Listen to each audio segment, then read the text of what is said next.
Oke, kembali lagi di channel saya. Makasih buat kalian yang sudah mengklik video ini. Kali ini lanjutan ya dari penyerangan diskusi forum tanah air yang diserang oleh orang tidak dikenal, OTK ya. Kali ini lanjutannya, kali ini Opung membahasnya. Katanya sudah ditangkap ya kan beberapa orang. Ya, kita lihat ya video selanjutnya bagaimana. Sebelum kita ke video, bantu subscribe channel saya, belum subscribe. Tidak tunggu lama, kita ke videonya langsung. Let's go. Refli Harun, Dido Sunarko, dan juga Din Samsudin gimana? Sehat? Iya.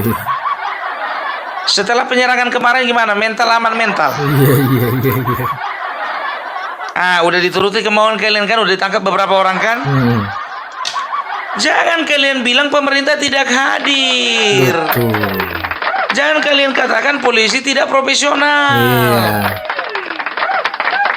Kalau pemerintah tidak hadir, walaupun tidak diundang di acara kalian, Iya. tapi masih kasihan sama kalian, ditangkaplah itu 2 orang kan? Iya. Lumayan ditangkap 2 orang daripada nggak ada sama sekali. Makanya aku bilang sama kalian, itu kawan orang itu kan yang ditangkap 2, yang datang melakukan penyerangan kan banyak. Makanya aku sarankan sama kalian untuk beberapa hari ini jangan keluar rumah dulu. Iya. Bukannya apa?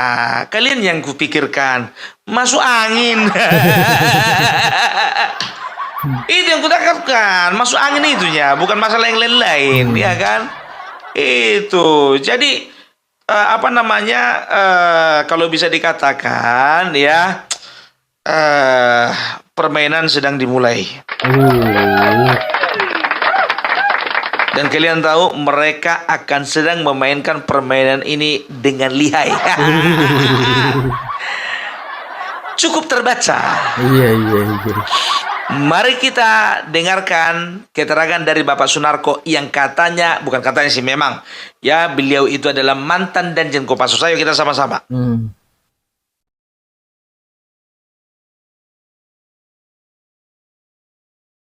Saya nggak bisa ngomong, sudah cukup lengkap. Tapi justru muncul pertanyaan di pikiran saya. Ini negara demokrasi yang seperti apa Indonesia ini gitu. Di sini tidak terlihat ada pemerintah melalui aparat-aparatnya. Tadi sudah disampaikan oleh Pak Din. Di mana keadaan pemerintah? Ini hak kita berkumpul. Atau ada kelompok lain menyerang secara barbar. Kita lihat setelah ini apakah aparat kepolisian akan menindak pelakunya atau otaknya. Karena ini bukan delik aduan nih kan, kriminal jelas mengganggu. Nah, karena kalau saya salah ngomong saya dipanggil polisi. Menyedihkan.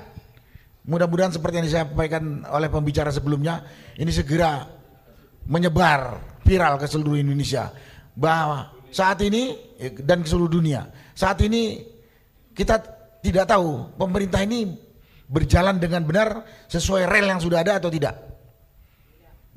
Ini forum diskusi yang peduli kepada negara kesatuan Republik Indonesia, yang kita tahu amburadul. Tahu ada kelompok yang membuat lebih amburadul kondisi bangsa ini. Saya hanya menunggu apakah pemerintah melalui aparat terkait dalam hal ini kepolisian akan bertindak tidak dengan kejadian brutal atau biadab tadi. Kita akan lihat hukum betul berlaku untuk semua warga atau tidak. Itulah yang bisa saya sampaikan pada kesempatan ini. Ya, karena udah aneh menurut saya. Polisi ada di sana, satpam pemilik hotel ini juga ada di sana.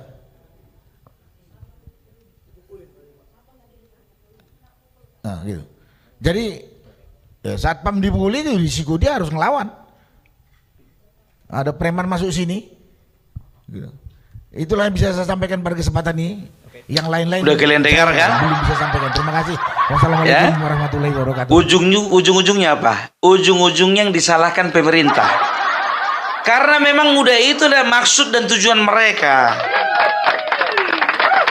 Gak jauh-jauh itu. Mereka akan selalu cari kambing hitam, ya.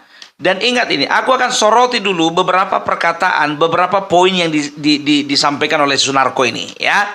Jadi begini, ya. Yang pertama dia katakan, di mana kehadiran pemerintah?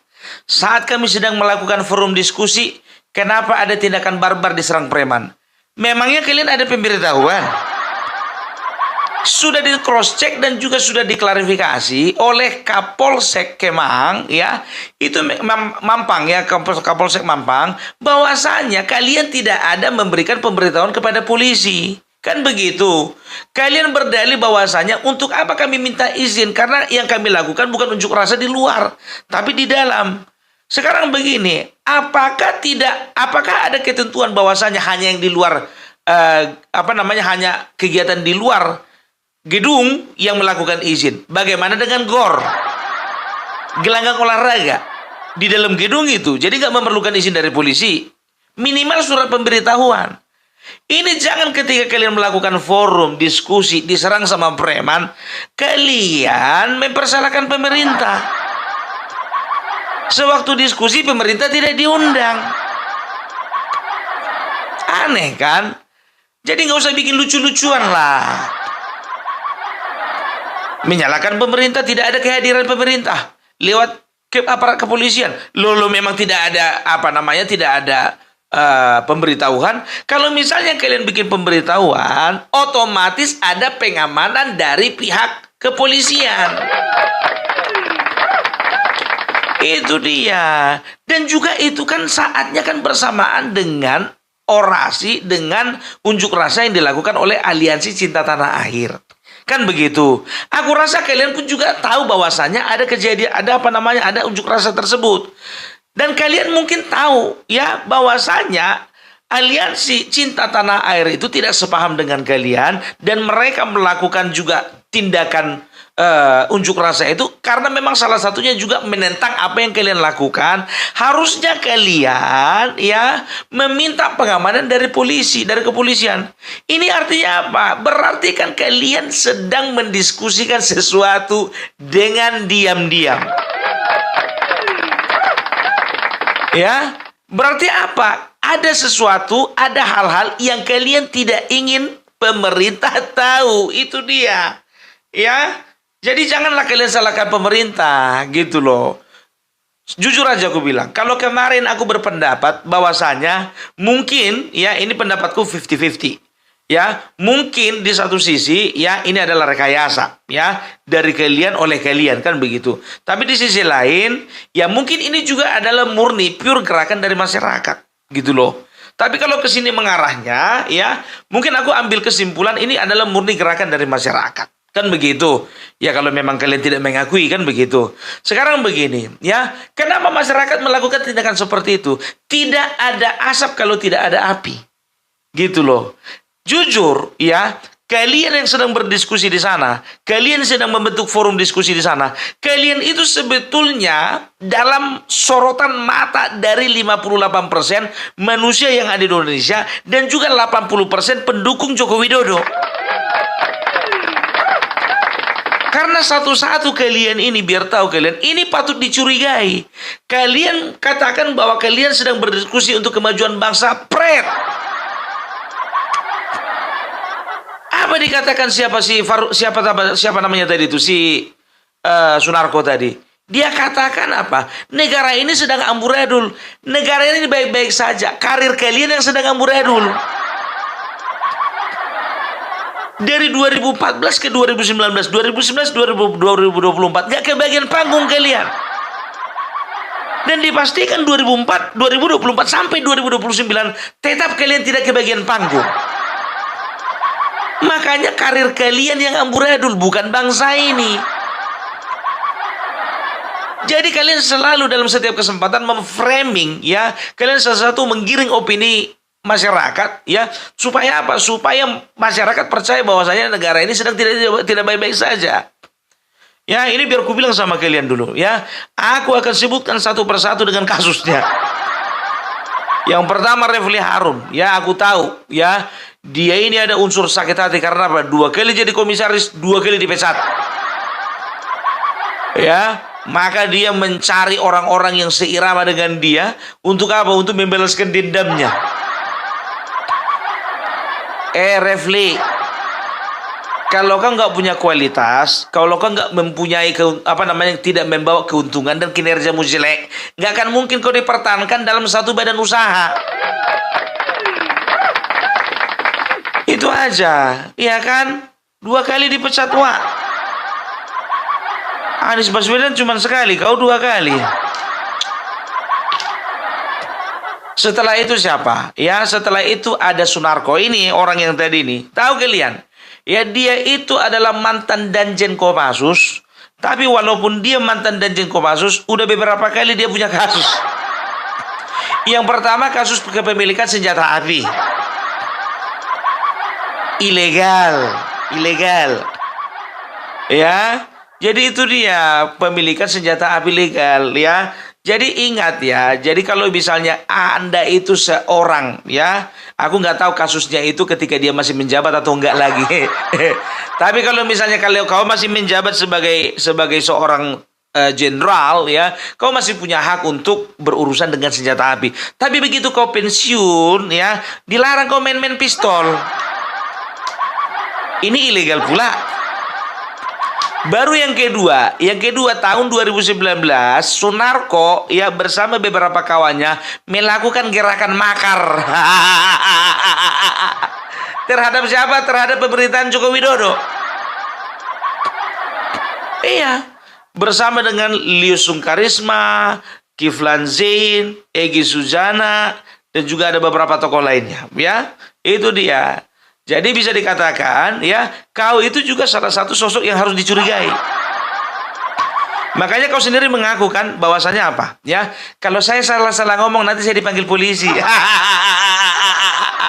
Terjebak kau dengan ucapanmu.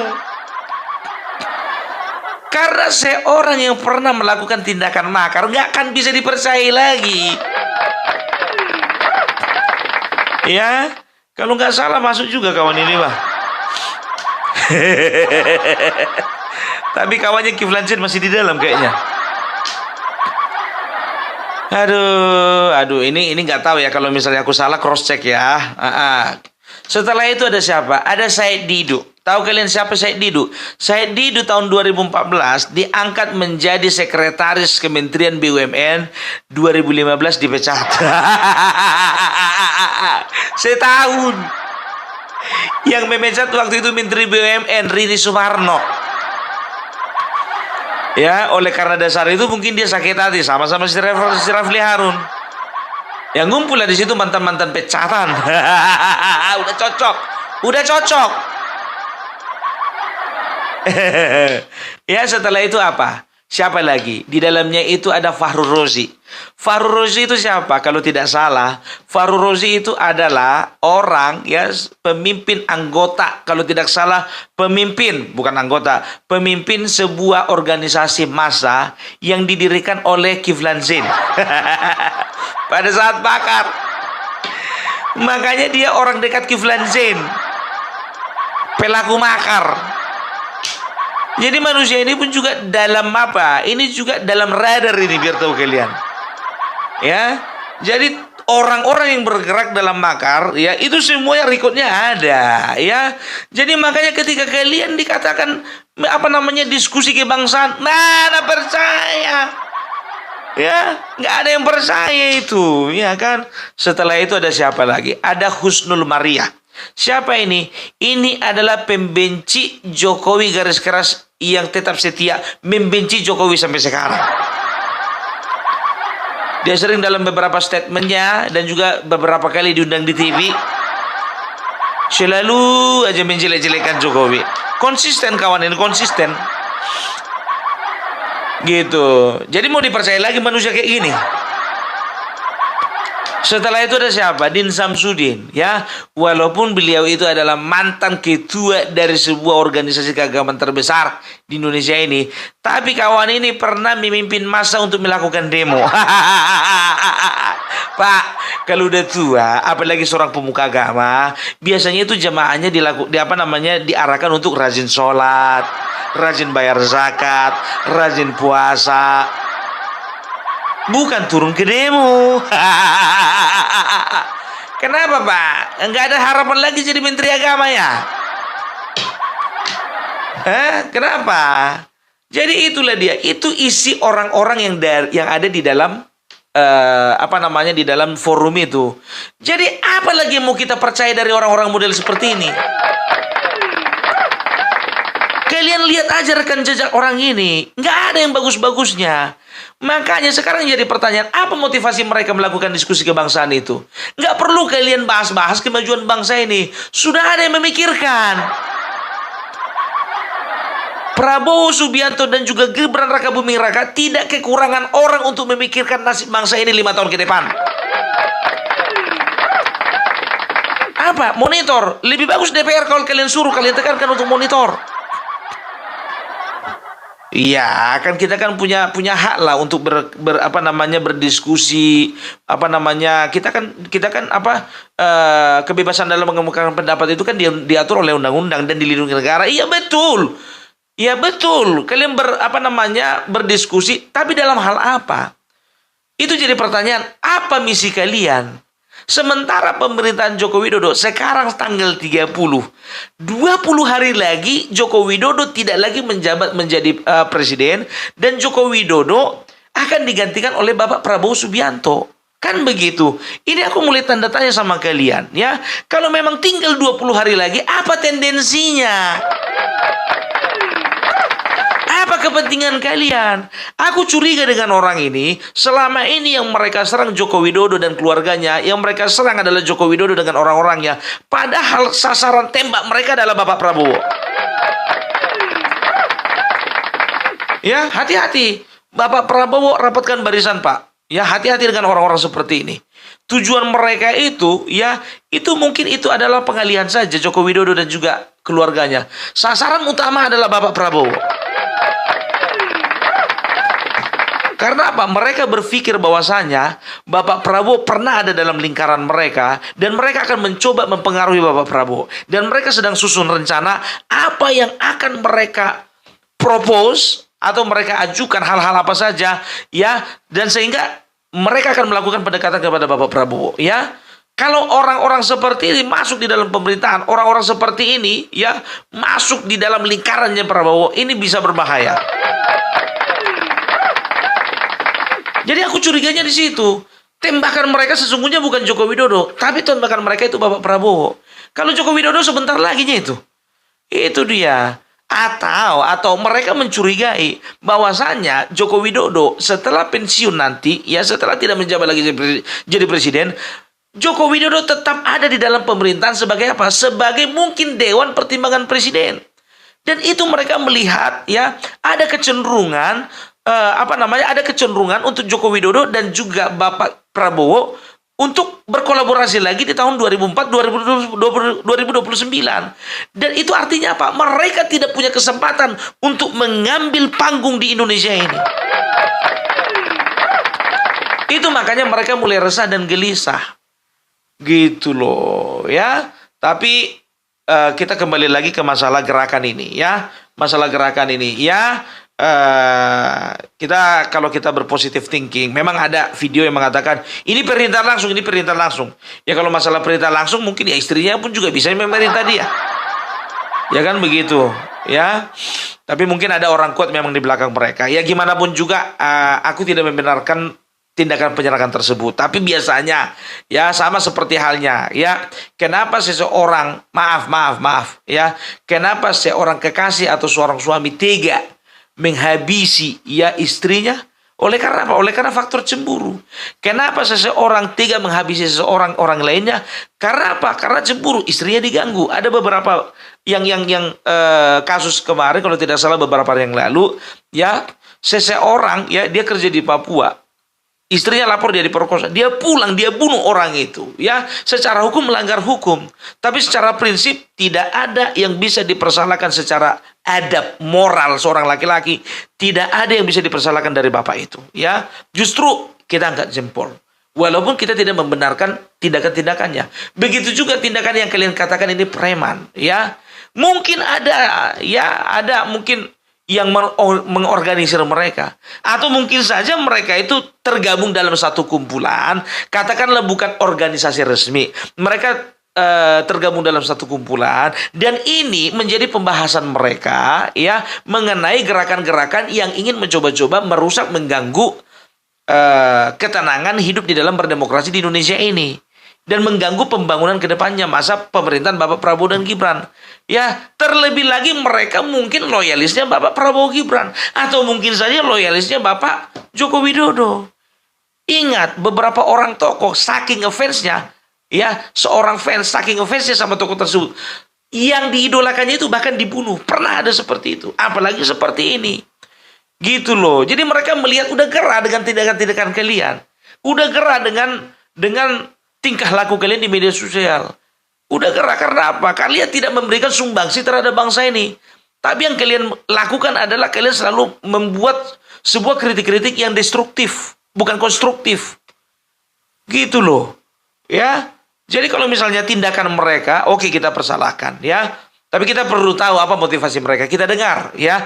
Apakah mereka akan mengatakan bahwasanya ini lahir daripada dari hati kami sendiri. Kami merasa kesal, kami merasa marah, maka kami lakukan tindakan tersebut. Mau apa kalian? Ya. Berarti apa? Berarti memang mereka itu mencerminkan kemarahan dari beberapa orang yang ada di lingkaran mereka gitu loh. Walaupun kami memang kesal sama kalian, tapi mungkin itu lah mengekspresikannya beda-beda. Kalau aku sebagai Opung Parbelak, ya mungkin aku mengekspresikannya dengan membuat konten. Ya mereka mungkin nggak pintar bikin konten, apalagi bikin lucu-lucu. Orang ini nggak cocok diketa-kotawai, cocok dihajar, dibungkam mulutnya ini satu-satu. Mungkin itu pikiran mereka kan. Tapi ada satu lagi, dengan menyampaikan narasi-narasi dengan santun, itu cara mereka. Ya. Ada lagi dengan cara-cara yang lain. Membuat syair, membuat lagu-lagu kritik gitu. Banyak. Gitu ya. Jadi aku disclaimer juga sama kalian. Dari awal tadi aku bilang, aku tidak membenarkan kejadian-kejadian penyerangan seperti ini. Tapi tidak ada asap kalau tidak ada api. Ya. Jadi aku bilang sama kalian, kita jaga kondusivitas. Ya, menjelang pilkada, menjelang juga